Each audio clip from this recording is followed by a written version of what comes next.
99 TV వీక్షకులకు ప్రత్యేక offer 45% వరకు డిస్కౌంట్. ఇప్పుడే చెక్ చేయండి. సార్ మరొకటి, తెలంగాణ రాష్ట్రంలో 22A అనే అంశం రోజు రోజుకి కూడా చాలా ఇబ్బందికరంగా మారుతున్నది. చాలా మంది రోడ్లు పడే పరిస్థితి అనేది. అసలు ఈ 22Aకి సంబంధించి ముఖ్యమంత్రి గారు ఒక రకంగా మాట్లాడుతున్నారు, అలాగే ఆ శాఖ మంత్రులు ఒక రకంగా మాట్లాడుతున్నారు, అధికారులు ఒక రకంగా బిహేవ్ చేస్తున్నారు. అసలు దీనికి విముక్తి ఉందా లేదా?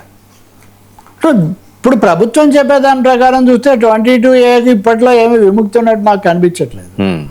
అదేం సమస్య లేదు. లేదా మొన్ననే రేవంత్ రెడ్డి కూడా కుకట్పల్లి ఆ గృహ నిర్మాణ సముదాయానికి శంకుస్థాపన చేస్తున్నప్పుడు ఎక్కడైనా తప్పు జరిగి ఉంటే దాన్ని మేము చక్కదిద్దుతామని చాలా తేలిగ్గా అన్నటువంటి ఒక మాట. తప్పుల పుట్టలు జరిగాయి, మొత్తం ప్రతిష్టంభన ఏర్పడింది, అన్నీ ఆగిపోయి ఉన్నాయి.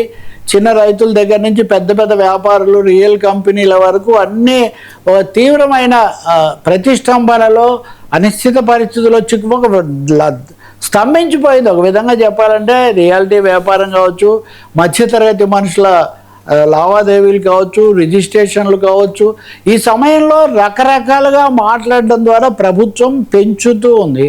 ముఖ్యమంత్రి కానీ ఆ శాఖకు సంబంధించిన మంత్రి పొంగులేటి శ్రీనివాసరెడ్డి కానీ ఆయన వేదిక మీద కూడా ఉన్నారు మొన్న. మరి ఆయన ఎందుకు స్పష్టంగా చెప్పట్లేదు? ఆయన కూడా ఏం చెప్తారు? అధికారులు మా దృష్టికి తెస్తే వెంటనే పరిష్కరిస్తాం. ఎంతమంది ఏం తెస్తారండి? వేల లక్షల ట్రాన్సాక్షన్స్ లావాదేవీలు జరుగుతాయి, రిజిస్ట్రేషన్లు ఆగిపోయి ఉన్నాయి, డబ్బులు తీసుకుని వెనక్కి ఇవ్వాలా? మీది భూమికి నేను డబ్బులు తీసుకున్నాను, రిజిస్టర్ కాలేదు, మీరు ఏమంటారు? వెంటనే డబ్బులు ఇమ్మంటారు కదా. లేదు ఇంత లోపల లేనిపోయి కొత్త సమస్యలు వస్తాయి కదా. బ్యాంక్ ఆల్రెడీ ఇచ్చేసిన వాళ్ళకి కూడా ఇబ్బంది కదా. అదే కదా, బ్యాంకులు ఇచ్చేస్తున్నారు. ఇప్పుడు మిడిల్ క్లాస్ పీపుల్ వాళ్ళ ఉద్యోగాలు అనేకం లెక్కలేసుకొని ఇప్పుడు వీళ్ళేం సమృద్ధిగా ఉన్న వాళ్ళు కాదు. అలాగే ఉన్నదేదో అమ్ముకొని చేసుకుందామని కొంచెం అమ్ముకున్న వాడికి రిజిస్టర్ కాలేదు. సో ఖచ్చితంగా చెప్పాలంటే ఏదో కక్ష సాధింపులాగా, ప్రజల మీద కక్ష సాధింపులాగా ఉంది కానీ భూమి రక్షణ అన్నది ఇక్కడ ఏమీ లక్ష్యంలాగా కనిపించట్లేదు. రెండోది, ఈ పేరుతో మీరు ఎప్పుడైతే ఒత్తిడి పెరుగుతుందో అవినీతి అన్నది దానికి అదే వచ్చేస్తుంది. మనం చూసాం కదా తెలంగాణలో కొంతమంది ఇంజనీర్లను కానీ కొంతమంది అధికారులను కానీ పట్టుకున్నప్పుడు ఎంత డబ్బు బయటకు వచ్చింది. 100 కోట్లలో కట్ల బయటకు వచ్చాయి. ఇప్పుడు ఇలాంటివి చేస్తే కట్లే కదండి బయటకు వస్తాయి.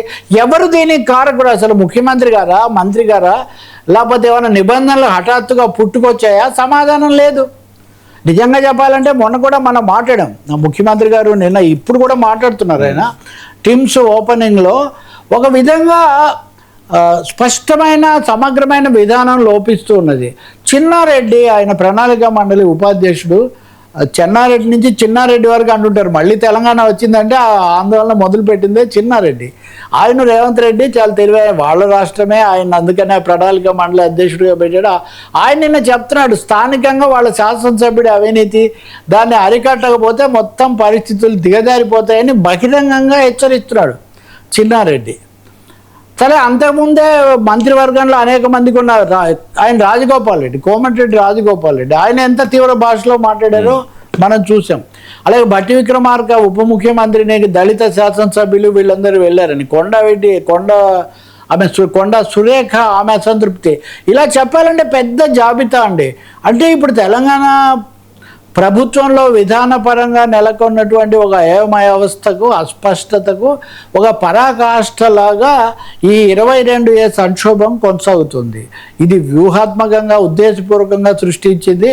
కొంతమంది కావాలని తీసుకొచ్చారు, దీనివల్ల లబ్ధి పొందుతున్నారన్న అభిప్రాయం ప్రజల్లో అలాగే వ్యాపార వర్గాల్లో బలంగా ఉంది. దాన్ని చక్కదిద్దుతారా అంటే సమస్య ఏం లేదు, గజం ఇచ్చా పలాయనం ఇచ్చా అన్నట్టుగా సమస్య ఉంది.